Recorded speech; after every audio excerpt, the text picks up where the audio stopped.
Valencia is the original home of the paella, the famous Spanish dish. And traditionally, it's a dish that you want to share with other people because they only like to make it in large quantities. Now, that's a problem for me because I travel solo, so I took to the internet to find out if I could find a place that has paella for one. I found some options that are like little takeaway restaurants that you can come to, and they do paella for one apparently. I'm about to find out if that's true. So I'm standing right in front of a place called Casa Clemencia, and it seems like an honest option for a cheap and nice paella for one. I don't know if it's the best paella in the world or even in Valencia, probably not, but let's go see what it's like. Eventually. All right, I spoke to the guy inside. They do half portions of paella for €3.50, which I thought was quite a steal.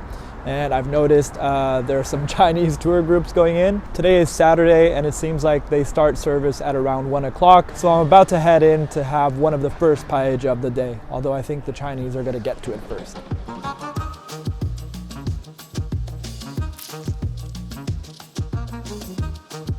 If you've ever had paella, chances are you had it with seafood, but the paella valenciana, which as I said is regarded as the original paella, is made from chicken, rabbits, and green beans. And I'm just gonna go out and say it, I think I prefer the unoriginal paella made with seafood. As for Casa Clemencia, you can tell it's just a real touristy in and out kind of spot, and I think that is reflected in the quality of the food. That said, you can get that half portion of paella to take away for €3.50. I think that is a sweet deal, but I made the mistake of eating inside the restaurant, and they did charge me €10 for a plate of paella. Now, because I know for a fact you can eat some of the best paella in Valencia for just €15, I'm gonna list some of the best restaurants in the description for you to have the best possible paella in Valencia. But again, if you want a sweet deal, come to Casa Clemencia. It's not the best paella in the world, but it's definitely not bad either.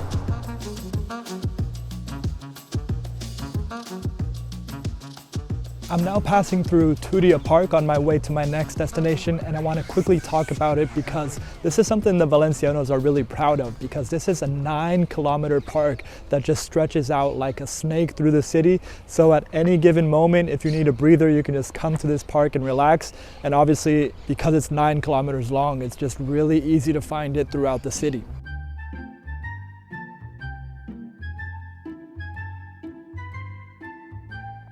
"20 minutes later." I'm now standing in one of Valencia's most notable squares. You have the Catedral de Valencia right there, and this is the Square of the Virgin. I'm guessing that's the Virgin Mary and not some other virgin, but really beautiful regardless.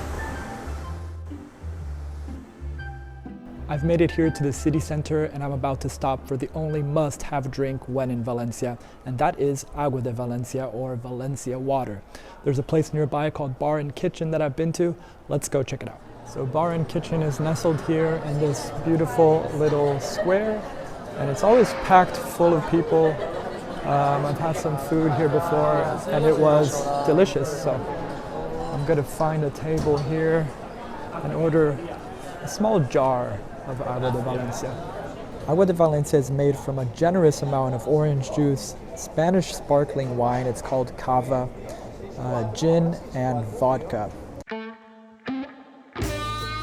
Oh, yeah.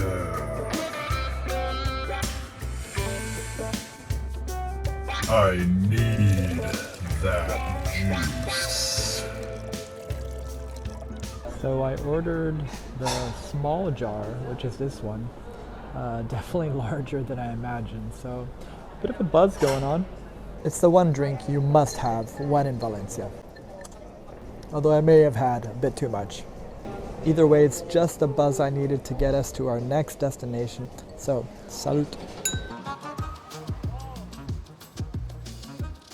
I've now had the Paella Valenciana and the Agua de Valencia. A little too much maybe. I just need my sugar fix now, and I was at this place a week ago and I had the most delicious cookie of my life. Let's go check out this place called Juliet, just around the corner.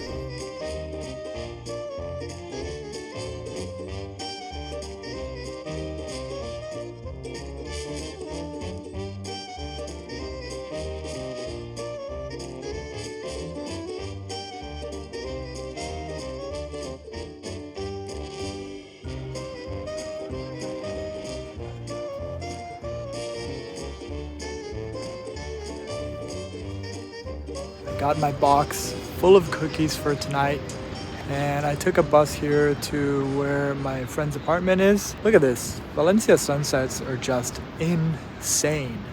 Every single evening is like this, so really can't complain. Let's try the cheesecake one. This is it. Time for some cheesecake glory. Oh boy. One of the best cookies I've ever had.